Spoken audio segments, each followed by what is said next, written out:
이 새벽에 나오신 우리 성도들에게 하나님의 귀한 축복과 은혜가 넘치시기를 바랍니다. 하나님께서는 당신의 그 섭리와 뜻에 따라서 모든 역사를 이루어 가십니다. 그래서 그 모든 것을 말할 때 하나님은 역사의 주권자다라고 말씀을 하시죠.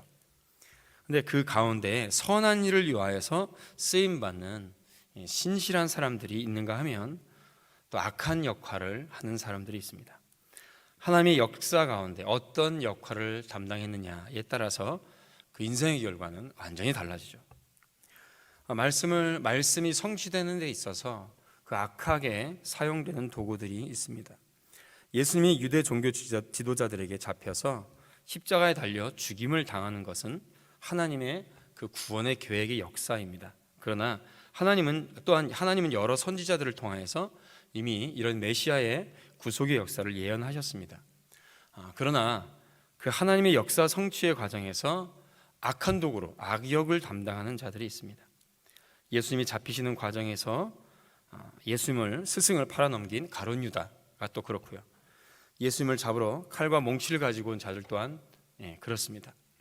이 이후에 예수님은 또 예수님이 재판을 진행하는 그 과정 역시 악한 자들에 의해서 모든 것들이 이루어지죠. 예수님은 그들의 악한 행동으로 선지자들의 글이 이루어졌다라고 말씀하십니다. 예수님을 십자가에 못 박는 역할을 했던 로마 군인들 역시 그러한 도구로, 악한 도구로 쓰임받은 자들이죠. 그들은 자신들이 어떤 악행을 저지르는지도 모르는 상태에서 하나님의 원수로 전락하고 마는 경우들도 많이 있습니다. 그래서 예수님은 그들을 미워하기보다 불쌍히 여기셨습니다. 또한 그들이 회개하고 죄사함 받기를 원하셨습니다.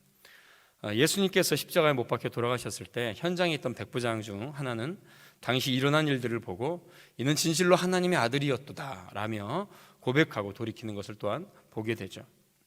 물론 끝까지 회개하지 않는 자들은 그 심판을 받을 수밖에 없습니다.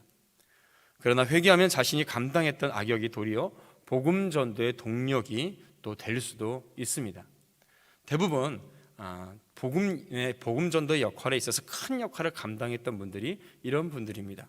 대표적으로 성경에서는 사도 바울을 들 수 있겠죠.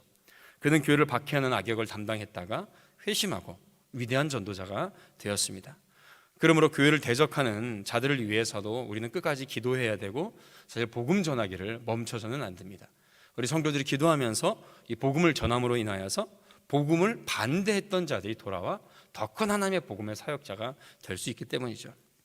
이런 모든 것들이 또 하나님의 말씀을 성취하는 선한 도구로 또 성도들을 사용하십니다. 우리가 예수님을 잡으러 하자 이제 마태복음에는 제자 중 한 사람이라고 했지만은 또 마가복음이나 다른 곳에서는 베드로가 칼을 들어서 이제 대제사장의 종의 귀를 잘랐다라고 말씀을 하시죠. 베드로는 그것이 예수님의 일이라고 이제 생각을 했습니다.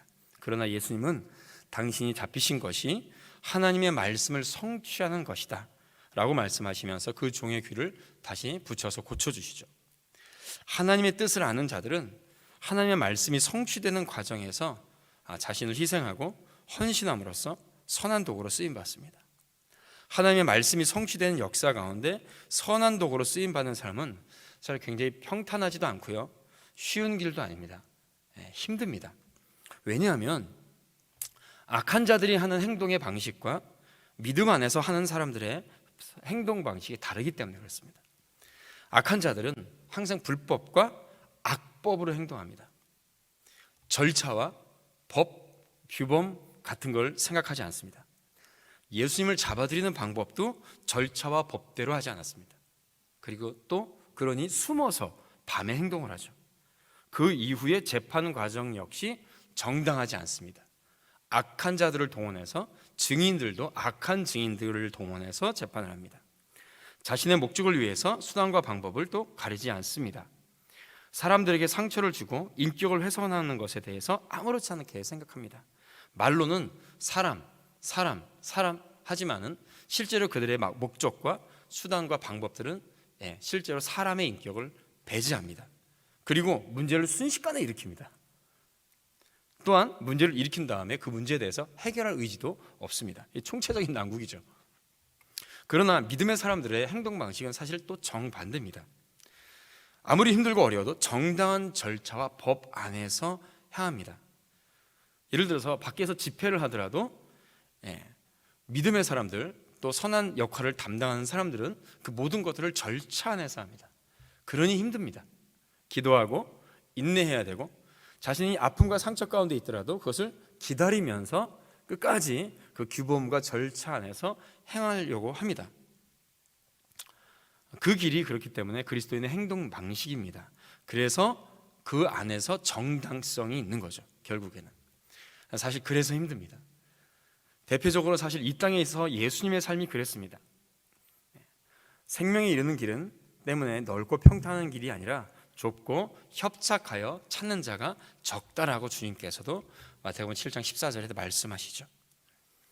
성경에 소개된 모든 선지자들과 복음 전도자들, 또한 하나님의 말씀대로 순종하면서 살려고 하는 모든 자들은 진리의 말씀에 순종하기 때문에 박해와 고난을 당하게 된다라고 히브리서에 그래서 말씀하고 계십니다.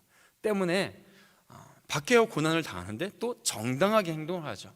그러니 악한 도구로 쓰임 받는 자들에게는 굉장히 그렇게 싸우는 그 과정에서 힘듭니다. 그러나 마태복음 5장 10절에 의를 위해서 박해를 받는 자들에게는 복이 있으며 천국이 그들의 것이다 라고 말씀하고 계시죠. 사도 바울은 로마서 5장에 하나님을 믿는 자들이 받는 환난은 인내와 연단을 통해 천국 소망을 이루는 과정이라고 말씀해주고 계십니다. 계시록 2장 말씀에도 주님은 끝까지 인내하며 이기는 자에게 마지막 날의 생명의 면류관을 너에게 주실 것이다 라고 약속을 하시죠. 사랑하는 성도 여러분, 그렇기 때문에 우리는 어떠한 어려움이 닥쳐도, 또한 악한 자들이 우리를 향하여서 모든 불법과 악행을 향하더라도 우리는 기도하면서 인내해야 됩니다. 그리고 끝까지 믿음 안에서 일심으로 법과 절차에 따라서 모든 것이 이루어지도록 하나 돼야 됩니다. 오직 하나님의 거룩하신 뜻을 이루는 선한 도구로 살아서 우리 모든 성도들 약속하신 생명의 면류관을 받는 그런 영광을 누릴 수 있는 우리 복된 성도들 되실 주님의 이름으로 축원드립니다. 기도하겠습니다. 하나님 아버지, 우리가 믿음 따라서 살아갈 수 있도록 인도하여 주심에 감사드립니다. 악한 자들은 늘 불법과 악법으로 행하며 모든 절차와 모든 것들을 무시하며 상처 줍니다. 그러나 우리의 믿음의 사람들은 그 모든 것 안에서 기도하며 오직 주의 말씀대로 따라 하나 되어서 행할 수 있는 우리 저희들 될 수 있도록 주여 인도하여 주시옵소서. 하나님 아버지, 그리하여 정말 끝내 승리하며 영원한 복락을 누리며 생명의 면류관을 얻을 수 있는 복된 성도들 되게 하여 주시옵소서. 감사드리며 예수님의 이름으로 축복하며 기도드리옵나이다. 아멘.